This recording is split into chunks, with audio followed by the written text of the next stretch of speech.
Student, आपका बहुत बहुत स्वागत है हमारे चैनल स्टडी शार्क में। कल हमने कृषि विषय क्लास 10th के कुछ क्वेश्चन आंसर किए थे जो कि मल्टीपल चॉइस वाले थे।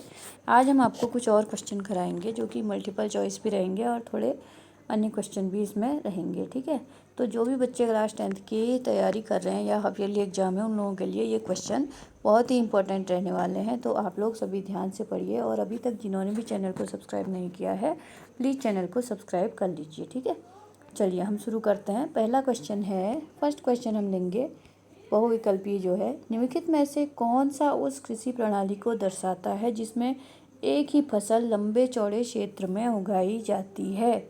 स्थानांतरित कृषि, रोपण कृषि, बागवानी कृषि या गहन कृषि? तो इसका सही जवाब क्या है? इसका सही जवाब है रोपण कृषि। ठीक है, रोपण कृषि इसका सही जवाब है। ठीक है, अगला क्वेश्चन लेते हैं। इनमें से कौन सी रबी की फसल है? अब इसमें से आपको बताना है कि रबी की फसल कौन सी है। चावल है, मोटे अनाज है, चना है या कपास है? तो कौन सी है रबी की फसल? बताइए। रबी की फसल है चना। ठीक है, चना जो है रबी की फसल में आती है। ठीक है, इनमें से कौन सी एक फलीदार फसल है? इसमें आपको बताना है फलीदार फसल कौन सी है। दालें, मोटे अनाज, ज्वार, तिल या तिल? कौन सी है फलीदार फसल? बताइए। तो ये है दालें। दालें जो हैं एक फली के रूप में लगती हैं। ठीक है, सरकार निम्नलिखित में से कौन सी घोषणा फसलों को सहायता देने के लिए करती है? तो कौन सी घोषणा करती है सरकार? अधिकतम सहायता मूल्य, न्यूनतम सहायता मूल्य या मध्यम? तो इसका जवाब है न्यूनतम सहायता मूल्य जो है सरकार देती है, फसलों को सहायता देने के लिए करती है। ठीक है, अगला क्वेश्चन हम लेते हैं जो कि लॉन्ग क्वेश्चन में है।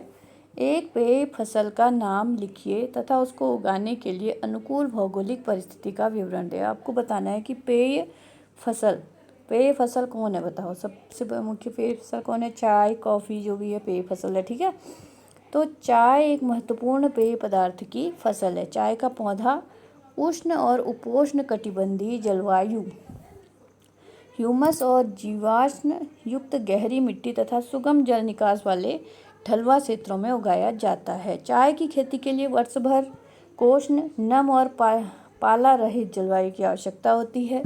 वर्ष भर समान रूप से होने वाली वर्षा इसकी कोमल पत्तियों के विकास में जो है सहायक होती है। भारत विश्व की अग्रणी चाय उत्पादक देश है। तो भारत क्या है? जो विश्व की जो है अग्रणी चाय उत्पादक देशों की श्रेणी में आता है। ठीक है, तो अब आपको आराम से समझ में आ गया होगा। तो कौन सा पेय फसल ऐसी है जिसको उगाने के लिए भौगोलिक परिस्थितियाँ क्या क्या चाहिए? सबसे मुख्य पेय फसल है चाय।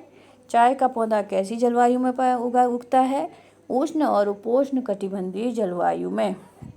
ठीक है, ह्यूमस और जीवाश्म युक्त गहरी मिट्टी तथा सुगम जल निकास वाले ढलुआ क्षेत्रों में चाय का पौधा उगता है। चाय की खेती के लिए क्या चाहिए? वर्ष भर कोष्ण, नम और पाला रहित जलवायु चाहिए होती है। वर्षा जो है समान रूप से चाहिए इसके लिए, जो कि इसकी पत्तियों के लिए लाभदायक होती है। भारत विश्व का जो है एक अग्रणी चाय उत्पादक देश है।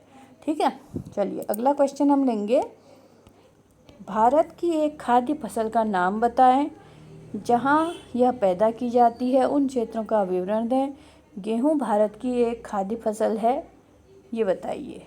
ठीक है, इसका जवाब है, क्या है इसका जवाब? गेहूं देश के उत्तरी पश्चिमी भागों में पैदा की जाती है। भारत की एक प्रमुख खाद्य फसल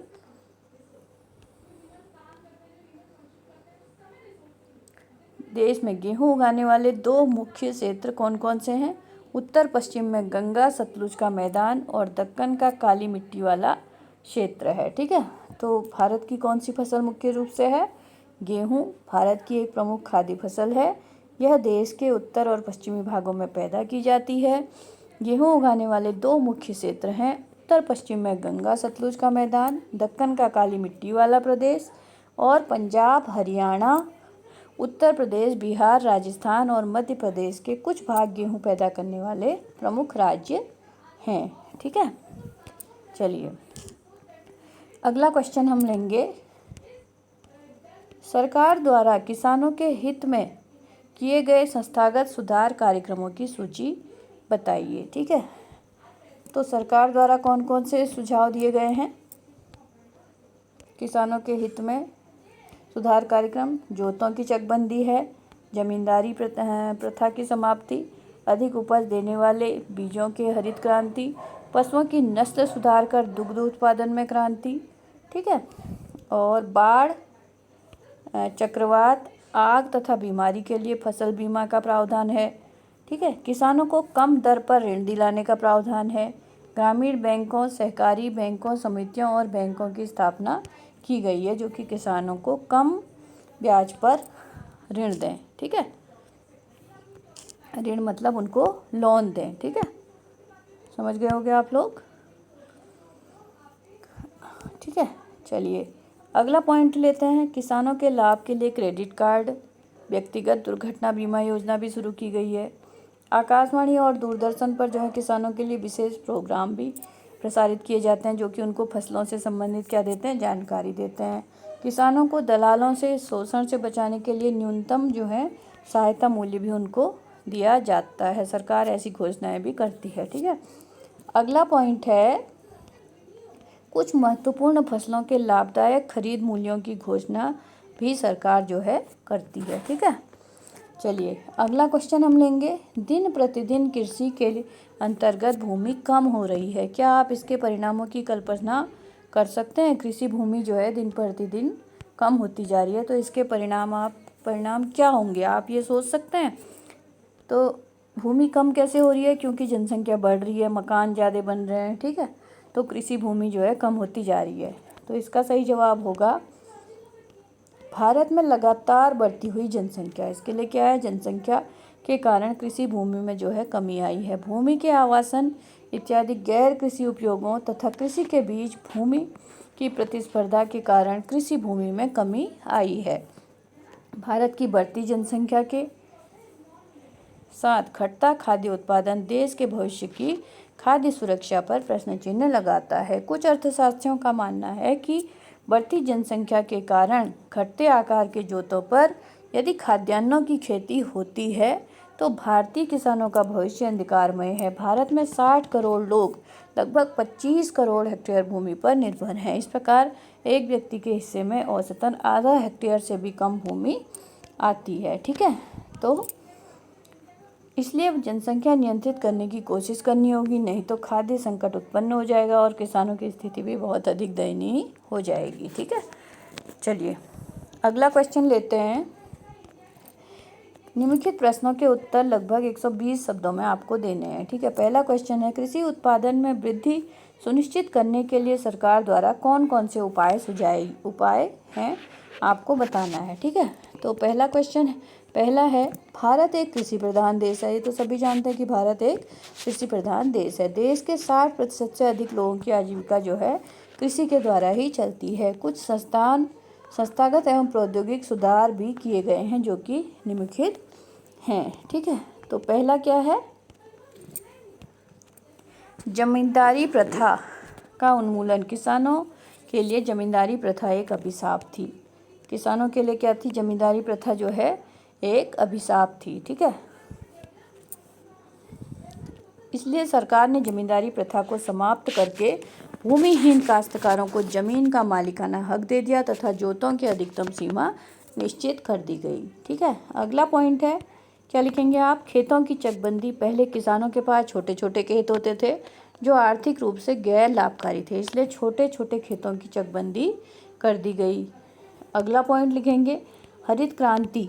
सरकार ने किसानों को अधिक उपज देने वाले बीज उपलब्ध करवाए जिससे किसी विशेषकर गेहूं की कृषि में क्रांतिकारी परिवर्तन आया। इसे हरित क्रांति का नाम दिया गया। ठीक है, तो अगला पॉइंट है प्रमुख सिंचाई परियोजनाओं का निर्माण। किसानों को पर्याप्त सिंचाई सुविधाएं उपलब्ध कराने के लिए कई छोटी बड़ी सिंचाई परियोजनाएं भी शुरू की गई। ठीक है, अगला पॉइंट है फसल बीमा। फसलें प्रायः सूखा, बाढ़ आदि के कारण नष्ट हो जाती थी जिससे किसानों को जो है बहुत अधिक हानि होती थी। इन आपदाओं से बचने के लिए फसल बीमा की भी शुरुआत की गई। इसके द्वारा फसल नष्ट हो जाने पर किसानों को पूरा मुआवजा मिलने लगा तथा उससे सुरक्षा प्राप्त हुई है। जैसा कि आप लोग जानते होंगे कि मोदी सरकार ने भी योजना चलाई है, किसानों के खाते में हर साल जो है 6,000 रुपये डाले जाते हैं। ठीक है, और जो भी उनकी फसल आदि की हानि होती है उसके लिए भी उनको मुआवजा दिया जाता है। ठीक है, ये भी आप पॉइंट लिख सकते हैं। सरकारी संस्थाएं किसानों को कम ब्याज दर पर ऋण उपलब्ध कराने के लिए ग्रामीण बैंकों, सहकारी समितियों और बैंकों की स्थापना की गई। ये संस्थाएं किसानों को क्या करती हैं? महाजनों के चंगुलों से बचाती हैं। रेडियो तथा दूरदर्शन द्वारा मौसम की जानकारी भी किसानों को दी जाती है और कृषि संबंधी प्रोग्राम भी इनके लिए किए जाते हैं, कार्यक्रम चलाए जाते हैं। अगला पॉइंट आप लिखोगे, बहुत इंपॉर्टेंट क्वेश्चन है डियर स्टूडेंट, ये आपको बहुत अच्छे से पढ़ लेना है। किसानों के लाभ के लिए भारत सरकार ने किसान क्रेडिट कार्ड और व्यक्तिगत दुर्घटना बीमा योजना भी शुरू की है। ठीक है, अगला पॉइंट है, किसानों को बिचौलियों के शोषण से बचाने के लिए न्यूनतम सहायता मूल्य और कुछ महत्वपूर्ण फसलों के लाभदायक खरीद मूल्यों की भी सरकार घोषणा करती है। खेतों में आधुनिक उपकरणों के प्रयोग पर भी बल दिया जाने लगा, इससे उत्पादन में वृद्धि हुई। ठीक है, चलिए अगला पॉइंट, लास्ट पॉइंट हमारा इसमें है 10वां पॉइंट, क्या है? भारतीय कृषि में सुधार के लिए भारतीय अनुसंधान परिषद कृषि विश्वविद्यालय की भी स्थापना की गई, जिससे कृषि उत्पादन में वृद्धि हो सके। और कृषि विश्वविद्यालय में समय समय पर जो है कृषि के मेले भी लगाए जाते हैं, किसानों के लिए मेले भी लगाए जाते हैं, जहाँ पर ट्रैक्टर आदि उनके लिए सुविधा होती है, उत्तम बीज उन्हें दिए जाते हैं। ठीक है, चलिए अगला क्वेश्चन हम लेंगे, भारतीय कृषि पर वैश्वीकरण के प्रभाव पर टिप्पणी लिखिए। तो वैश्वीकरण से हमारा क्या तात्पर्य है? सबसे पहले आपको ये जानना जरूरी है वैश्वीकरण के बारे में के प्रभाव में टिप्पणी। वैश्वीकरण से तात्पर्य है कि विश्व के अनेक देशों का आर्थिक, सामाजिक, राजनीतिक एवं सांस्कृतिक क्षेत्र में एक दूसरे के निकट आना। वैश्वीकरण के कारण विभिन्न चीज़ें एक देश से दूसरे देश में जो है आने लगी, जिससे उच्च कोटि की चीज़ें बाजार में टिक सकी हैं। वैश्वीकरण के कृषि पर कुछ अच्छे प्रभाव भी पड़े जो निम्नलिखित हैं। जैसे अच्छे प्रभाव क्या हैं? भारत दूसरे देशों को अन्य निर्यात कर अपनी अन्य ज़रूरत का सामान खरीदने लगा। ठीक है, दूसरे देशों को और चीज़ देता है, अन्न देता है और वहाँ से दूसरा सामान लेता है। ठीक है, दूसरा पॉइंट क्या है? विभिन्न फसलों की मांग बढ़ने से भारत में इन चीज़ों का अधिक उत्पादन होने लगा। तीसरा, अंतर्राष्ट्रीय बाजार में टिकने के लिए भारतीय किसानों ने अपने उत्पादन का गुणवत्ता स्तर बढ़ाने की भी कोशिश की। अगला पॉइंट है, वैश्वीकरण के कारण अधिक उत्पादित होने वाली चीज़ों को दूसरे देश में बेचकर अच्छे दाम प्राप्त किए जा सकते हैं। ठीक है, अगला पॉइंट है, कृषि वैज्ञानिकों के सहयोग से बहुत से देशों में नई नई चीज़ों की पैदावार होने लगी, जो कि पहले संभव नहीं था। इसके अलावा इसके कुछ नेगेटिव प्रभाव भी पड़े हैं ना, ये प्रभाव भी पड़े हैं। तो वो क्या क्या हैं, इन पर भी हम एक नज़र डालते हैं कि विश्व के धनी देशों ने विभिन्न विकासशील देशों में अपना सस्ता अनाज, अन्य कृषि से वस्तुएं बड़ी मात्रा में भरनी शुरू कर दी, जिससे विकासशील देशों के किसान उनका मुकाबला नहीं कर पा रहे हैं और कृषि का काम छोड़ने पर मजबूर हो गए हैं। ठीक है, अगला पॉइंट है, विश्व के धनी देश निर्धन देशों से सस्ती दरों पर अनाज खरीदने की कोशिश करते हैं। कृषि के वैश्वीकरण के कारण छोटे किसानों को कृषि कार्य को छोड़ना पड़ा, क्योंकि वे अंतर्राष्ट्रीय प्रतिस्पर्धा में नहीं टिक पाए। ठीक है, अगला पॉइंट है, कृषि के वैश्वीकरण से व्यापारिक कृषि को बढ़ावा दिया। किसानों ने वही वस्तु पैदा की जिसकी बाजार में मांग थी, न कि जनता की आवश्यकता पूरी करने वाली चीज़ों को उत्पादित किया। कृषि के वैश्वीकरण के कारण ही भारत को लंबे समय तक ब्रिटिश का उपनिवेश बनकर कृषि पर अतिरिक्त बोझ को वहन जो है करना पड़ा। ठीक है, चलिए 1990 के बाद वैश्वीकरण के तहत भारतीय किसानों को कई चुनौतियों का सामना करना पड़ा।